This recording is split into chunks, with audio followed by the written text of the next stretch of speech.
जब मैं सुबह उठता था तो मेरी पत्नी अपने कपड़ा डीडे चेंज कर रही होती थी। मैंने पत्नी से पूछा कि कपड़ा डीडे क्यों चेंज करती हो, तो कहती कि आपको गलतफहमी हुई है, मैं जो कपड़ा डीडे रात को पहनती हूँ वही है। ऐसा रोज होने लगा, लेकिन पत्नी नहीं मानी और रात को मुझे पता भी नहीं चलता कि मैं कब सोया था। वन दिन मैंने रूम में कैमरा लगा दिया। जब मैंने कैमरा में वीडियो देखा तो मेरे रोंगटे खड़े हो गए, क्योंकि मेरी पत्नी तो, मेरा नाम कमलेश है, मेरी एक छोटी सी दुकान थी। मैं लोगों के टीवी वगैरह ठीक किया करता था। मेरी उम्र 30 साल हो गई थी। अब तक मेरी शादी नहीं हुई थी और अब मैं शादी करना चाहता था। मेरे मम्मी पापा नहीं थे और मेरा सिर्फ इकलौता भाई था, इसीलिए कोई शादी करवाने वाला भी नहीं था। अब तो खुद किसी के घर जाकर कह नहीं सकता कि मैं एल्डर डैच का हूँ और आपकी बेटी देखने आया हूँ। मेरे एक बहुत अच्छे बडेडे मामा थे जो माँ की जगह थे। कहते थे कि 2 बार माँ बोला जाता है तो मामा बनता है। बस यही बात है कि वो बहुत अच्छे थे। उन्होंने मेरे लिए एक एल्डर डैड की तलाश कर रखी थी और जब मुझे उसके बारे में बता रहे थे तो बहुत ज्यादा तारीफ कर रहे थे कि खूबसूरत है, पढ़ी लिखी है, इकलौती बेटी है, उम्र भी उसकी तुम्हारी जितनी है। मैंने कहा, अगर इतनी अच्छी लड़ढाकी है तो फिर 28 साल की हो गई है, अभी तक उसकी शादी क्यों नहीं हुई है? तो मामा ने कहा कि दरअसल उसे खुद कोई पसंद नहीं आता और उसके माँ बाप ने कहा है, जब तक इसे कोई पसंद नहीं आएगा हम शादी नहीं करेंगे। तुम्हारी तस्वीर देखकर उसने तुम्हें पसंद कर लिया है। अच्छे लोग हैं, उनके भी ज्यादा रिश्तेदार नहीं है। विवाह की रस्म हो जाएगी, दहेज देने वाला कोई नहीं है और हमारी तरफ से भी कोई मांग नहीं है, तो जल्दी जल्दी शादी हो जाएगी। तुम्हारी पत्नी तुम्हारे पास आ जाएगी। न कोई मंगनी की टेंशन, न कोई विदाई लेने का मामला है, बस शादी करके साथ ले जाना है। उसका मामला तो मुझे सेट लग रहा था। मैंने भी मामा को कह दिया कि ठीक है, लेकिन मुझे भी तो एल्डर डेकी दिखाइए।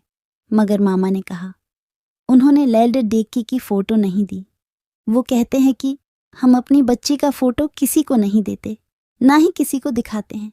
आपने देख ली है, अगर आपको अपने भांजे से शादी करनी है तो ठीक है। ऐसे लड़ेडेचकों को हम अपनी बेटी नहीं दिखाते। बड़े लोग देखने आते हैं, अलग बात है। मैंने मामा से कहा, लड़ेडेचकी ठीक तो है ना? उन्होंने कहा, बिल्कुल ठीक है, फिक्र ही ना करो, तुम भरोसा रखो। इतनी ज्यादा खूबसूरत लड़ेडकी तो मैंने आज तक नहीं देखी। फिर मैंने मामा पर भरोसा कर लिया और तैयार हो गया। मेरी पत्नी का नाम शर्मिला था। वो बहुत ज्यादा खूबसूरत थी। मामा ने बिल्कुल ठीक कहा था, इसकी उम्र भी मेरे जितनी ही थी, लेकिन 28 साल की नहीं लगती है, वो 20 की लगती थी। किसी को अगर कहते हैं कि 20 साल की है तो फौरन मान जाता है। शायद वो अपना बहुत ख्याल रखती थी। शादी के बाद 2 दिन गुजर गए, लेकिन उसके बाद वन दिन मैंने देखा कि रात को मेरी पत्नी ने कोई और कपड़े डेढ़े पहने थे और सुबह कोई और, लेकिन मुझे याद नहीं था कि उसने कपड़े डेढ़े किस टाइम बदले और क्यों बदले। मैंने कहा, रात वाले कपड़े डेढ़े तुमने क्यों बदले? कहने लगी, रात वाले कपड़े डेढ़े कौन से हैं, दिन वाले कौन से हैं? ये वही तो है जो मैंने रात को पहने थे, लेकिन मुझे अच्छी तरह याद था कि उसने रात को लाल रंग के कपड़े पहने थे और अभी नीले रंग के कपड़े में थी। मैंने सोचा कि शायद मुझसे कोई गलती हो गई होगी, लेकिन शुरू में तो पति की पत्नी से नजर ही नहीं हटती। वो उसकी छोटी छोटी बातें भी नोट कर लेता है।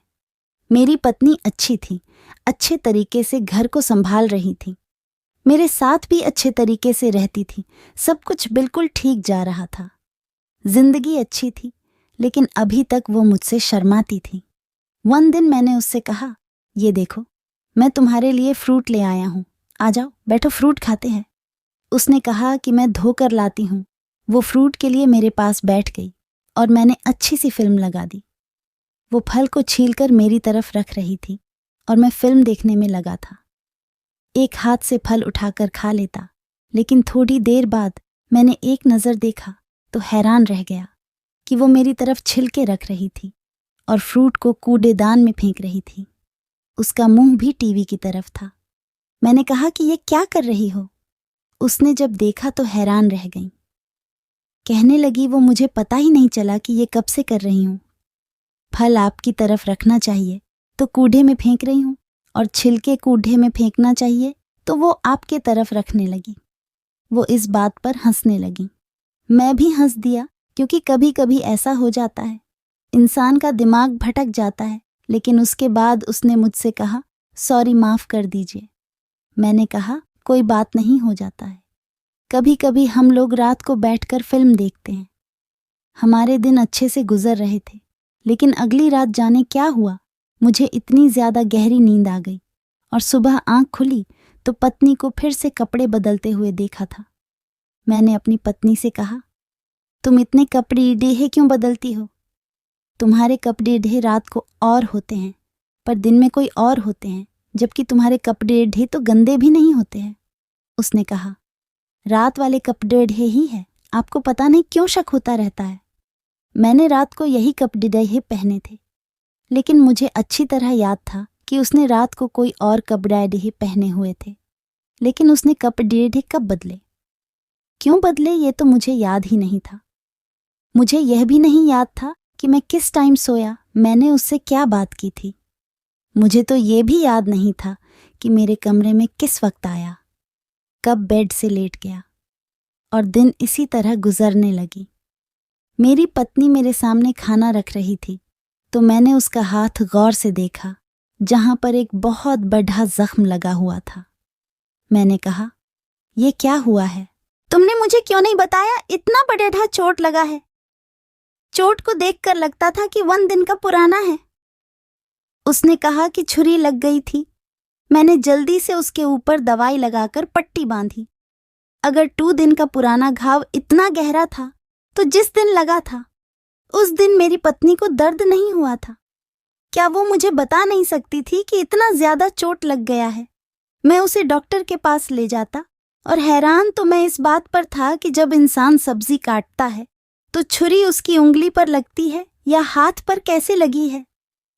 ये इसके बाजू के ऊपर कहाँ से लग गई थी, वो भी इतनी गहरी थी। मैंने उसको पट्टी कर दी और उसे शाम को डॉक्टर के पास ले गया। डॉक्टर ने कहा कि ऐसे जख्म नहीं भरेगा, एंटीबायोटिक्स खाना पड़े देगा और 1 हफ्ते के लिए पट्टी भी करनी पड़ेगी। वापसी पर मैंने पत्नी को समझाया कि क्या मुझे गैर समझती हो, मुझे बता नहीं सकती थी, तो कहने लगी, मुझे लगा आप गुस्सा करेंगे। मैंने कहा, क्या मैं पागल हूं कि तुम्हें चोट लगी हो और मैं गुस्सा करूं? उसने कहा कि मेरे घर वाले ऐसे ही करते थे। अचानक से उसकी जुबान रुक गई। मतलब जब मुझे कोई चोट लग जाती थी तो वो बहुत गुस्सा होते थे। कहते थे, देखकर काम नहीं कर सकती, देखकर नहीं चल सकती, ध्यान कहाँ रहता है तुम्हारा, तुम्हारे हाथों में छेद तो नहीं है? मुझे इस बात पर हंसी आ गई। मैंने कहा, माँ बाप ऐसे ही होते हैं, बच्चों को डांट देते हैं, लेकिन असल में बहुत प्यार करते हैं। लेकिन अगर तुम्हें कोई तकलीफ हो तो मुझे बताना।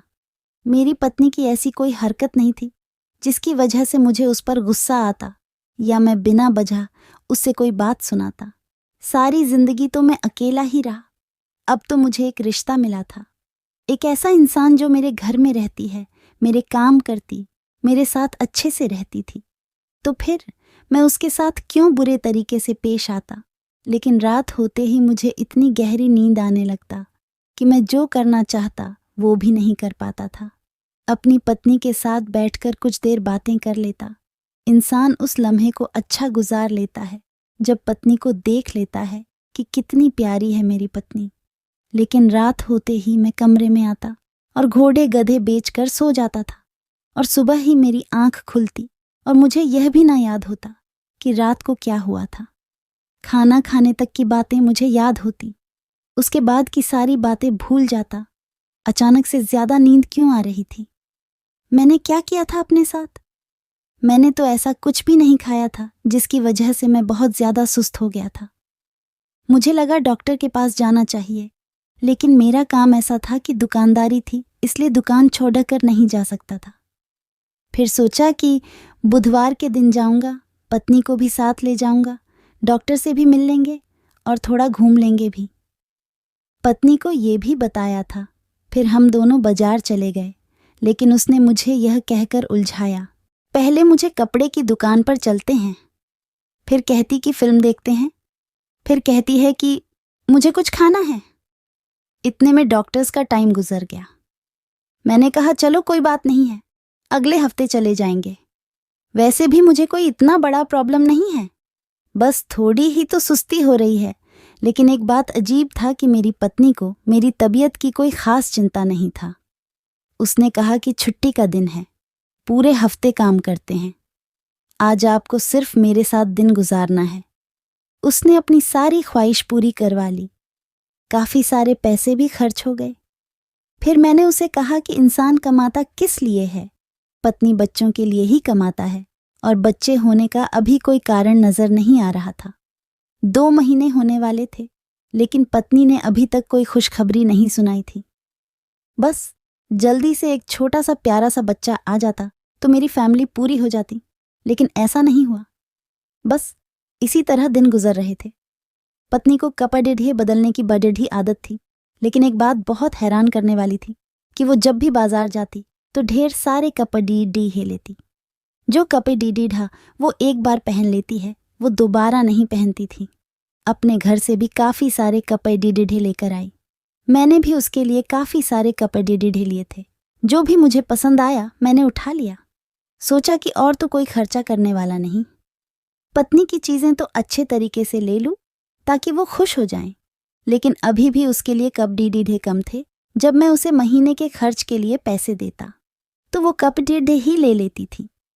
वन दिन कहने लगी राशन के पैसे कम हो गए थे तो उधार कर दिया है, आप जाकर पैसे दे दीजिएगा।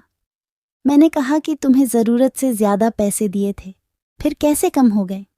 उसने कहा कि पीछे दुकान में सेल लगी हुई थी, मैं वहाँ से 4 सूट ले आई हूँ। वैसे तो मेरी पत्नी में कोई खराबी नहीं थी, लेकिन मेरी पत्नी की ये आदत अब खुलकर सामने आ रही थी। वो ये है कि वो बहुत ज़्यादा पैसा खर्च करती थी। वन दिन मैंने अपनी पत्नी को एक काले रंग के सूट में देखा। वो बहुत ही प्यारी लग रही थी। कुछ दिन बाद में मुझे एक दोस्त के घर डिनर पर जाना था। मैंने उसे कहा कि शाम को तैयार हो जाना, तो 2 घंटे पहले उसका फ़ोन आया कि कपड़े कौन सा पहनूं, मेरे पास तो कोई कपड़े ही नहीं है। मैंने कहा ये औरतों का प्रॉब्लम क्या है? अलमारी भरी पड़ी होती है, फिर भी कहती है कि मेरे पास कपड़े नहीं है। तो मैंने कहा कि वह काला फ्रॉक पहनो, उसमें तुम बहुत प्यारी लग रही थी। उसने कहा वो तो मेरे पास नहीं है, न जाने कहाँ चला गया। मैंने कहा कहाँ चला गया? यहाँ से क्या मतलब घर में होगा? उसने कहा नहीं वो नहीं है, आप मेरे लिए कोई सूट लाइए। मैंने उसके लिए इस टाइम सूट नहीं ले सकता था क्योंकि महीने का आखिर चल रहा था। मुझे कोई अच्छा सूट 3-4 हज़ार वाला लेना पड़ेगा। मैंने कहा वहीं पड़ेगा होगा, उसका सूट उसको नज़र नहीं आ रहा होगा। मैं घर चला गया। मैंने कहा कि मैं खोजता हूँ, लेकिन जब मैंने उसकी अलमारी खोली तो मैं हैरान रह गया। उसके अंदर तो 2-3 कपड़े के अलावा कोई कपड़े नहीं थे, जबकि कितने कपड़े वो खरीदती थी और मैं भी लाता था। उसकी अलमारी में तो सुई रखने का जगह भी नहीं बचता था, लेकिन ऐसा कुछ भी नहीं था। मैंने कहा ये क्या तुम्हारे कपड़े कहाँ हैं? तो कहने लगी सारे कपड़े गंदे हैं, मैंने धोए ही नहीं हैं। मैंने कहा अच्छा अभी 1 घंटा है, काला सूट धो लो और ड्रायर मशीन में सुखा लो। स्त्री मैं कर दूंगा। उसने कहा नहीं है मेरे पास काला सूट, वो तो अलमारी में नहीं है, वो आपको नहीं मिलेगा, है ही नहीं यहाँ पर। मैंने कहा क्यों, किसी को दे दिया है तुमने? कहने लगी कि गांव वाली मांग कर ले गई थी, कह रही थी कि बड्ढा प्यारा है, उसने वापस नहीं किया। मैंने कहा उसे लेकर आवो। उसने कहा कि वो घर पर ही नहीं है। अब मुझे अपनी पत्नी पर गुस्सा आ गया। मैंने कहा क्या अपने कपड़े धोकर नहीं रख सकती हो, और क्यों अपनी चीज़ें दूसरों को देती हो? फिर मुझे तुम्हारे लिए दोबारा से सूट लेना पड़ेगा। मैं जल्दी जल्दी बाजार गया, उसके लिए अच्छा सा सूट लिया। मेरी जेब खाली हो गई। गुस्सा भी बहुत आ रहा था, लेकिन दावत पर जाना था, इसलिए मूड खराब नहीं करना चाहता था। पत्नी को कहा कि तैयार हो जाए और हम दावत पर चले गए। लेकिन दावत पर जाकर जो हुआ वो देखकर मैं हैरान था। मेरी पत्नी बड़ी खूबसूरत लग रही थी। सब लोग उसके बारे में अच्छी तरह बात कर रहे थे। मैंने उसे अपने दोस्तों की बीवियों के पास छोड़ डैश दिया और खुद दोस्तों के पास चला गया। वो औरतों से बातें कर लेंगी। दूर से देखकर ही ऐसा लग रहा था कि अच्छी भली बातें हो रही हैं। हो सकता है हमारी ही बुराई हो रही हो। फिर काफी अच्छा माहौल था। पार्टी का खाना भी लगने वाला था, लेकिन थोड़ी देर के लिए किसी औरत के चिल्लाने की आवाज आई। जब वहां देखा तो होश उड़ गए कि मेरी पत्नी ने मेरे दोस्त के पत्नी को सर में कांच की बोतल उठाकर दे मारी थी। उसे बहुत ज्यादा चोट लग गया था। वो बहुत दर्द में थी। मेरा दोस्त अपनी पत्नी की तरफ बढ़ा। सब लोग मेरे पत्नी को हैरानी से देख रहे थे।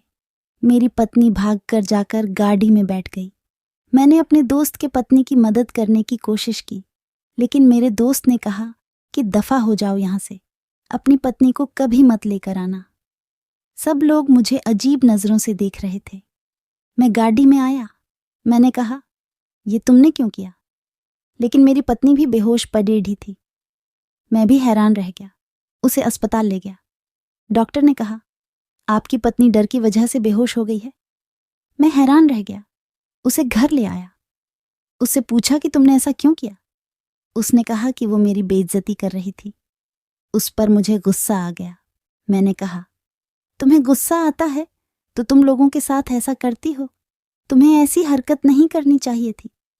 तुम्हें पता है इस वजह से मेरी कितनी बदनामी होगी, बेइज्जती होगी मेरी। मेरी पत्नी रो रो कर मुझसे माफी मांगने लगी। फिर उसकी तबीयत अचानक खराब होने लगी। मैंने कहा, ठीक है, मेरी पत्नी की हरकतें बिल्कुल भी ठीक नहीं थीं। मुझे पता लगाना था कि वो करती क्या है। वो इतने सारे सूट खरीदती है, लेकिन उसके सूट घर में नहीं थे।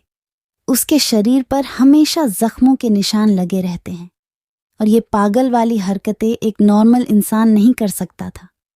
मैंने अपने कमरे में एक सीसीटीवी कैमरा लगा दिया और रात को सुकून से सो गया। सुकून से क्या समझो, बेहोश हो गया। पता नहीं ये क्या मामला था। सुबह जब उस कैमरे की रिकॉर्डिंग मेरे पास आया तो मैं ऑफिस में चला गया। जब मैंने वो रिकॉर्डिंग देखा तो हैरान रह गया। मैंने देखा मेरी पत्नी मेरे साथ सोने का नाटक करके आधे घंटे बाद उठ गई। फिर उसने मुझे चेक किया। वो मुझे ऐसे हिला रही थी जैसे मुझे जगा रही हो। फिर भी मैं जाग नहीं रहा था। इसका मतलब मैं सोया हुआ नहीं था, मैं बेहोश था। वो मुझे बेहोश करती थी। शायद वही खाने में कुछ चीज़ मिलाया करती थी, क्योंकि उसके आने से पहले तो ऐसा कुछ भी नहीं था। इसके बाद उसने जो कप डीडे पहने हुए थे वो बदल दिए। जो कपे डरे पहने थे उनको कैंची के साथ काटने लगी। उनको काट काट कर उनका इतना बुरा हाल कर दिया कि दोबारा कोई सही करके भी उनको नहीं पहन सकता। फिर उसने उनको एक थैला में डाल दिया। उसने अलमारी का एक हिस्सा खोला जिसके अंदर उसने थैले को रख दिया। वीडियो में नजर आ रहा था कि अलमारी के एक हिस्से में इस जैसे 1000 कपड़े के थैले पड़े डीढ़े थे। इसका मतलब इसने अपने सारे सूट इसी तरह फाड़ा कर काट कर इन थैले में डालकर वहां फेंक दिया करती। मेरी पत्नी अजीब सी हरकतें कर रही थी। कभी इधर उधर जाती, कभी आईने में खुद को देखती, कभी हंसती और फिर आकर सो गई। ये नज़ारा देखकर तो मेरे रूह कांपने लगे। मैं बहुत ज्यादा परेशान हो गया था, लेकिन मैं समझ गया था कि मेरी पत्नी नॉर्मल नहीं है, तभी तो अभी तक उसकी शादी नहीं हुई थी। जो जख्म मैंने उसके जिस्म पर देखा वो अपने आप को खुद लगाती थी। वो अपने कपड़ी टेढ़े कैंची से काट देती, फिर उनको थैले में डालकर रख देती। मुझे लगता है कि कोई दिमागी बीमारी थी। मैं सीधा सुबह सुबह उसके घर वालों के पास गया। उनको थोड़ी बहुत वीडियो भी दिखाई, सब कुछ बता दिया। इन्होंने कहा, हमारी बेटी को दिमागी बीमारी है, तभी तो इसका शादी नहीं करती थी। तुम तो अकेले इंसान हो, तुम्हारे पास कोई नहीं था, इसलिए तुम्हारे रिश्ते के लिए हमने हाँ कर दी और इसको तुम्हारे साथ भेज दिया। नहीं तो सास नंद का मामला होता तो फिर पहले दिन ही पता चल जाता, लेकिन तुम अकेले होते थे इसलिए शायद तुम्हें पता नहीं चला। मैं हैरान हो गया। मैंने कहा कि मेरी जिंदगी को बर्बाद कर दिया, अब मैं क्या करूंगा? उन्होंने कहा, हमने उसका बहुत इलाज करवाया लेकिन यह ठीक नहीं होती है। डॉक्टर कहते हैं कि इसे पागलखाने में भिजवा दो। मैंने कहा, आपको यही करना चाहिए था, मेरी जिंदगी तो बर्बाद ना होती। कैसी औरत जो मुझे बेहोश कर रही है, कल तो मुझे जहर भी दे सकती है। मैं अपने पत्नी को उसके घर वालों के पास छोड़ दिए आया। मैंने कहा, इसका इलाज करवाई, अगर ये ठीक होगी तो दोबारा अपना लूंगा, नहीं तो मुझे इसे छोड़ डालना पड़ेगा। वो लोग मजबूर थे, इन्होंने मुझे भी मजबूर बना डाला। इनके पास कोई चारा नहीं था, मेरे पास भी कोई चारा नहीं था, वो अपने घर में ही है। कहते हैं कि हम इसका इलाज करवा रहे हैं, लेकिन पता नहीं असर हो रहा है या नहीं। मुझसे झूठ बोला गया। मेरी पत्नी की सच्चाई मुझे नहीं बताई गई। अगर वो मुझे बता देते तो आज ये सब कुछ न होता। अब है तो मेरी पत्नी अगर ठीक हो गई तो दोबारा से अपना लूंगा, नहीं तो उसको मुझे छोड़ डालना पड़ेगा। लेकिन ऐसा नहीं करना चाहता, मैं उसके साथ रहना चाहता हूँ। मैंने कहा, आप लोग इलाज कराएं, इलाज के सारे पैसे मैं भर दूंगा। मुझे नहीं पता था क्या क्या होगा, वह ठीक होगी या नहीं, लेकिन फिलहाल बस यही दुआ है कि अगर वो ठीक होती है तो ठीक हो जाए, क्योंकि वो मेरी पत्नी है, मैं उसके साथ रहना चाहता हूँ। बस यही मेरी जिंदगी की कहानी है। कभी कभी इंसान के साथ ऐसा भी हो जाता है, लेकिन हालात को बर्दाश्त करना पड़ता है और रिश्तों को ख़त्म करके बात ख़त्म नहीं की जा सकती। धन्यवाद दोस्तों। तो भाइयों और बहनों, अगर मेरी आज कहानी आपको पसंद आई हो तो वीडियो को लाइक कीजिए, शेयर कीजिए और कमेंट भी कीजिए। और हाँ, सबसे ज़रूरी बात, अगर आपने अभी तक मेरे चैनल को सब्सक्राइब नहीं किया है तो प्लीज़ सब्सक्राइब करें। तो भाइयों और बहनों, मिलते हैं अगले वीडियो में एक और दिलचस्प कहानी के साथ। तब तक के लिए नमस्कार, धन्यवाद भाइयों और बहनों।